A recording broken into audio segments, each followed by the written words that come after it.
nós estudávamos obras de Gabriel Delany, William Crookes, Ernesto Bozano e outros contemporâneos de Kardec.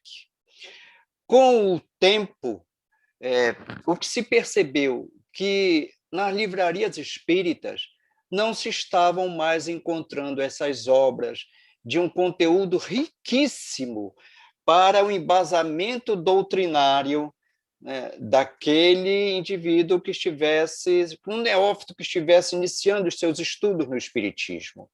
E elas acabaram desaparecendo porque não se tornaram mais atrativas. Houve uma fase que era de explosão de busca de livro espírita, mas era romance, e alguns de qualidade duvidosa, de conteúdo duvidoso, que você espremia o livro e saía pouco conteúdo doutrinário.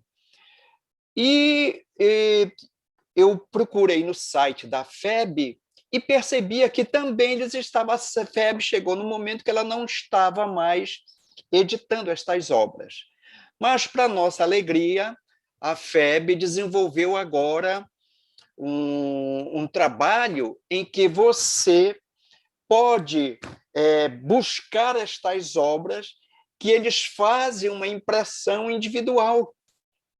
Então, o que você pode nos falar acerca disso, desse quadro, não diria desprezo, mas dessa falta de interesse por conhecer a história do Espiritismo na sua gênese, as lutas, porque muitos desses autores, alguns deles, eles se empenharam em estudar para negar a realidade do fenômeno e acabaram se convertendo à veracidade do mesmo. Ernesto Bozano e César Lombroso, os dois entraram nas pesquisas espíritas para negar o fenômeno e terminaram confirmando que o fenômeno realmente existia. Eles eram grandes opositores. No caso de Ernesto Bozano, foi a mãe dele que se materializou para ele abrir os braços e disse: meu filho! Aí ele se convence da realidade do fenômeno. Então, essas obras, elas são muito importantes, realmente, não há dúvida, até pelo aspecto técnico da própria mediunidade. Mas entre esses autores clássicos, eu destacaria de maneira assim, bastante relevante a obra de Leon Denis, que é realmente diferenciada em relação aos homens de seu tempo pela capacidade filosófica que ele tem de construir os seus textos. Agora, essa ausência, ela não está na FEB, essa ausência está no movimento como um todo. O nosso movimento espírita, se você chegar numa cidade qualquer, cadê a biblioteca? E você vai ver, você não tem obras desses autores lá. Quer dizer, houve um desaquecimento no Brasil como um todo, e como consequência, você formou uma geração de pessoas distantes desse conteúdo, então eles não demandam a compra desses livros. Eu lembro uma vez, numa reunião da FEB, em que o pessoal da Federação Espírita Francesa estava lá, e eles perguntaram para a FEB assim: como que vocês fazem para vender Kardec aqui no Brasil? Porque lá a gente tem dificuldade para vender, o pessoal não tem interesse muito de comprar Kardec. Como é que vocês conseguem vender tanto Kardec aqui? Mas isso depende do quê? Eu leio, e aí quando eu instruo, eu uso. Quem ouve, aprende e busca. Que aprende e busca, que aprende e busca, que aprende e busca. Se você tem uma geração de instrutores que não faz a divulgação desse material, a geração seguinte desconhece. Então, você perde. Aí, quando esse pessoal vai fazer a sua formação, ele vai atrás do que ele quer.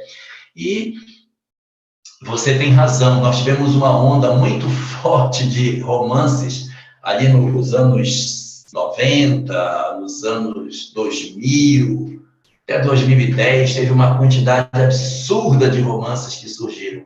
Hoje isso diminuiu um pouco. As obras estão mais, eu diria que elas não estão mais tanto indo para o lado do romance, mas estão indo muito para o lado da autoajuda. Nós temos muita obra hoje rotulada como espírita na estante que deveria ser de autoajuda. Nós temos poucas obras robustas em termos doutrinários recentemente. De repente, aparece umas muito boas, olha, essa obra é uma obra boa. Nós temos uma obra muito boa agora, O Cérebro Triuno, excelente essa obra, que vem trazendo para nós contribuições muito grandes sobre a interpretação da mente, sobre a ótica de Calderaro da obra No Mundo Maior, muito boa. Então, e outros autores espirituais bastante interessantes que têm surgido. Mas nós já temos um material muito bom para trabalhar, quer dizer, às vezes a gente está vivendo aquele fenômeno da chamada perda e suspensão da mediunidade, quando você não dá atenção para as mensagens que recebe, a mediunidade fica suspensa. Então, nós temos muito material recebido que a gente ainda não se apropriou deles, então vamos digerir o que a gente já tem. Quando você fala sobre essa questão da busca pelo romance, é porque as pessoas acabam se interessando por isso, né? E acabam sendo mais fácil. E não dá para a gente demonizar o romance, porque muitas pessoas chegaram ao movimento espírita pelo romance. Não tinha gosto por estudo, mas leu romance. E aquela gotinha de doutrina, aquela meia gota que veio, foi a gotinha que veio fazendo com que a pessoa se interessasse, depois ela vem para o grande veio buscar a alimentação mais robusta. Então, eles acabam servindo a um público em particular. Eles podem não ser uma obra tipicamente espírita, como a gente poderia assim rotular, mas nem por isso deixam de cumprir um papel dentro do movimento, porque com as suas fragilidades, com as imperfeições, com as incompletudes que essas obras possuem, elas acabam atendendo um objetivo. O que nós não podemos é, por conta disso, deixar de ter as obras boas que dão sustentação para o movimento de maneira mais efetiva. E aí, na condição que nós estamos hoje, do movimento espírita, talvez a gente precise de uma grande chamada para o resgate dos clássicos. Talvez nós pudéssemos fazer um grande trabalho de valorização dessa literatura para que ela não se perca. Porque se nós passarmos mais uns 20, 30 anos sem darmos atenção a esses autores, eles vão certamente desaparecer do cenário do movimento espírita. Então, acho que estaria, sim, na hora da gente fazer alguma coisa que resgatasse o conteúdo desses homens que trouxeram um contributo tão grande, principalmente no aspecto estrito da mediunidade.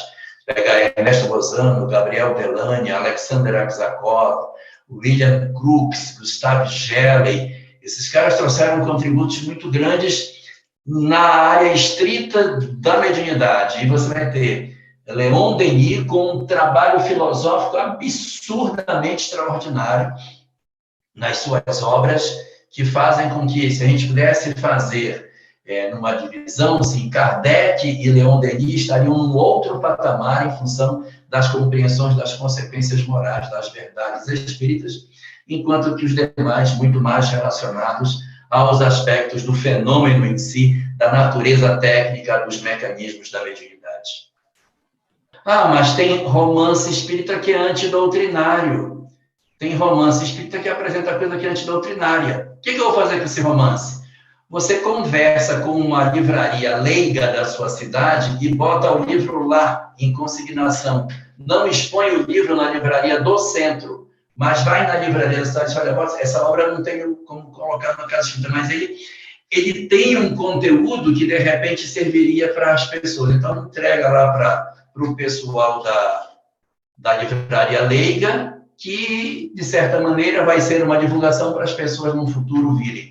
Eu me refiro a algumas obras que foram best-seller, romances fininhos que já venderam de maneira absurda no movimento espírita brasileiro e que essas obras não são bem aceitas pelo movimento espírita. Então, são romances fininhos, escritos por um espírito adolescente que teria chegado ao mundo espiritual e conta a história dela do lado de lá. Então, essa obra foi uma obra que vendeu muito. E muitas pessoas até chegaram ao movimento espírita tendo lido essa literatura, que acabou aguçando a curiosidade. Só que ela tem alguns pontos doutrinários que não são muito próprios daquilo que a gente encontra em outras obras espíritas. O que fazer? Bota na livraria leiga, entrega para lá, deixa o pessoal vender, não venda você. E aí depois as pessoas, se tiverem interesse, vêm buscar a informação na casa espírita, porque você não tem o direito de impedir que as pessoas tenham as suas concepções religiosas como elas bem quiserem. E a gente queimar um livro porque o livro não é espírita, pode parecer muito próprio do index librorum prohibitorum. Então, deixa que outros tenham, de repente a pessoa se encaixa e ela segue o caminho dela.